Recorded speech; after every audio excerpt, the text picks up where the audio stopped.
জানেন তো কোথায়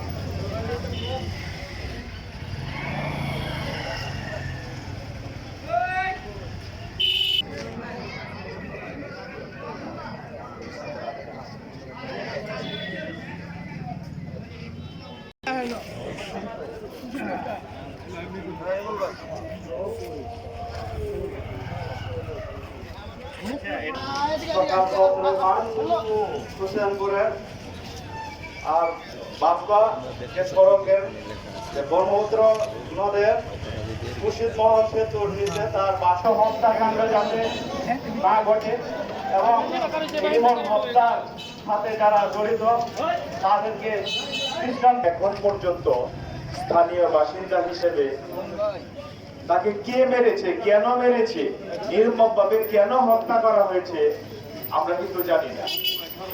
তার পরিবার জানতে চায়, আমরা এলাকাবাসী জানতে চাই, আমরা হুসেনপুরবাসী জানতে চাই। আমরা প্রশাসনের আইন প্রয়োগকারী যে সংস্থা আছে আমি তাদের কাছে অকুল আবেদন জানাচ্ছি, আপনারা দ্রুত ইমন হত্যার আসামিদেরকে অ্যারেস্ট করুন। সঠিক তদন্তের মাধ্যমে আপনারা ইমন হত্যার আসামিকে অ্যারেস্ট করুন। এখন সম্ভব, কারণ নেটের যুগ, মোবাইলের যুগ। সৎ ইচ্ছা থাকলে 3 দিনের ভিতরে আসামি অ্যারেস্ট করা সম্ভব। আমি আমার বক্তব্য দীর্ঘায়িত করব না, আর আমি আমার বক্তব্য না, এটা আমাদের হুসেনপুরবাসীর অকুল আবেদন। আমি প্রশাসনের সকলদের কাছে অকুল ভাবে আহ্বান জানাচ্ছি, আপনারা দ্রুত ইমন হত্যার আসামিদেরকে কিভাবে অ্যারেস্ট করা যায় আপনারা কথা বলুন। প্রয়োজনে আমাদের গফরগাঁওয়ের আইন প্রয়োগকারী সংস্থা যারা আছে তাদের সাথে আপনারা যোগাযোগ করে ইমন হত্যার আসামিদেরকে সঠিক তদন্তের মাধ্যমে আইনের আওতায় এনে বিচারের মাধ্যমে তার সর্বোচ্চ শাস্তি এবং এই দেশের মানুষের, এই হুসেনপুরের মানুষের এই বিষয়টা যাতে বিশ্বাস হয়। আমাদের বর্তমান প্রধানমন্ত্রী জনাব তারেক রহমান সাহেবের নেতৃত্বে বাংলাদেশে যাতে আর কোনো অন্যায় হবে না সেটা এদেশের মানুষ যাতে বুঝতে পারে, তার জন্য ইমন হত্যার বিচার দ্রুত প্রয়োজন।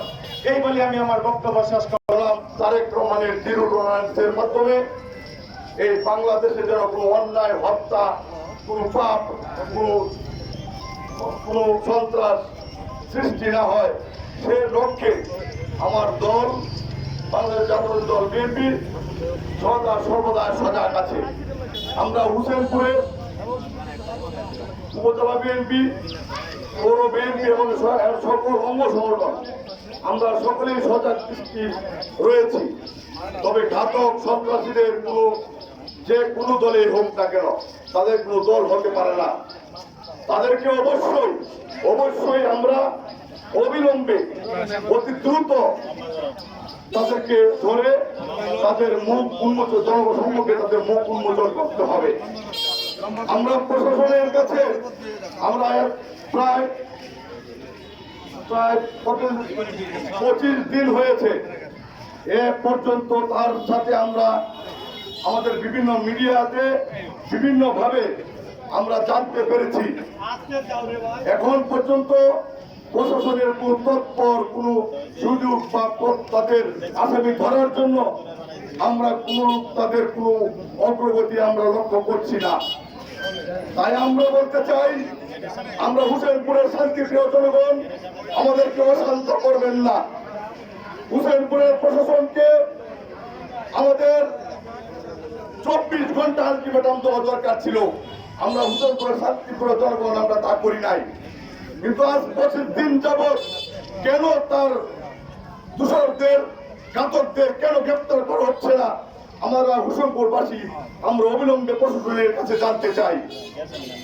আমাদের একমাত্র দাবি এই হুসেনপুরে যেন আর কোনোদিন কোনো ঘাতক একটি প্রাণ যেন একটি অচেতনস যেন সংগঠিত না হয়। যদি সামনে আর নতুন কোনোদিন কোনো ঘাতক কোনো সন্ত্রাস হুসেনপুরে বুকে কোনোদিন কোনো অকারেন্স অন্যায় করে সেগুলোর দিকেও আমরা লক্ষ্য রাখছি। আপনারা প্রশাসনের সুদৃষ্টি কামনা করছি। যদি কোনোদিন অন্যায় হয় আর অন্যায়ের যদি আমরা কোনো বিচার না পাই, আমরা প্রশাসনের দিকে যে ব্যবস্থা আমাদের সরকারকে নিতে হয় আমরা সরকারকে সেদিকে অনুরোধ করব।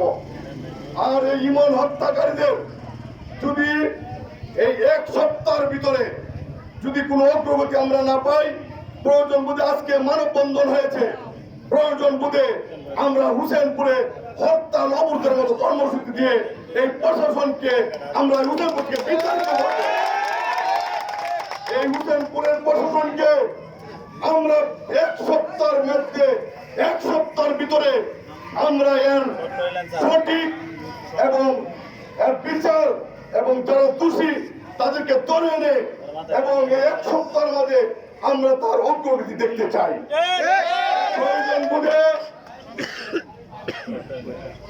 প্রয়োজন বুঝে আমরা যে কোনো ধরনের প্রশাসনের ভাইদের বলতে চাই, এক সপ্তাহের ভিতরে আমাদের ইমন হত্যাকারীদের বিচারের আওতায় এনে দৃষ্টান্তমূলক শাস্তি চাই এবং তার বার্ষিক কার্যকর করতে হবে।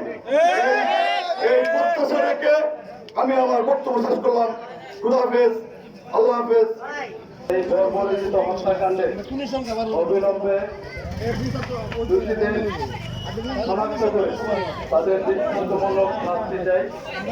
আজকের প্রধানমন্ত্রী তারেক রহমান এই নির্মমতার বিরুদ্ধে ভারতীয় গণতান্ত্রিক বাংলাদেশ বিনির্মাণে যে পদক্ষেপ বিঘ্নিত হবে। তাই আমি আমার দলের পক্ষ থেকে এবং পৌরবাসীর পক্ষ থেকে প্রশাসনের প্রতি উদাত্ত আহ্বান জানাবো যে আগামী হত্যা করা হয়েছে আজ 21 দিন। আমার ভাইয়ের হত্যার বিচার এখন আমরা পাইনি। একটা পরিবারের কান্না কি কারো কানে পৌঁছায় না? আমার ভাইয়ের অপরাধ কি ছিল যে কারণে আমার ভাইকে নির্মমভাবে হত্যা করা হয়েছে? আমার প্রশাসনের কাছে আমাদের একটাই বিচার, আমার ভাইয়ের হত্যার জন্য সুষ্ঠু বিচার চাই। এটা আমাদের দাবি না, এটা আমাদের অধিকার।